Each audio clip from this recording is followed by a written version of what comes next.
मला म्हणले, चित्राताई तुमचा राग कोणावर आहे? मी म्हटलं, मुख्यमंत्र्यांवर. अहो मग त्यांच्या घरी का जाताय? मुख्यमंत्री एकटे नाही राहत तिथे, त्यांचा परिवार राहतो आणि त्यांच्या परिवाराला आपल्याला त्रास नाही द्यायचा. अरे कुठला नेता बोलेल असं? ते म्हणले, तुम्हाला जाब विचारायचा ना, मंत्रालयात जा आणि विचारा, पण कुणाच्या परिवारावरती तिकडे जाऊन त्यांना त्रास देणं हे आपलं काम नाही. अशा विचारांचा आपला देवाभाऊ आहे मैत्रिणींना.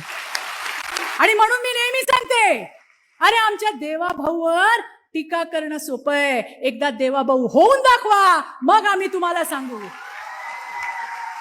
अरे काय नाही सहन केलं, काय नाही सहन केलं? त्याच्या जातीवर तुम्ही बोललात, त्याच्या शरीरावर तुम्ही बोललात, तुम्ही आमच्या देवाभाऊच्या परिवारावर बोललात, कुठेच सोडलं नाही.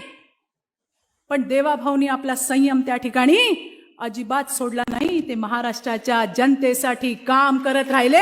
हे आपले देवाभाऊ आहेत.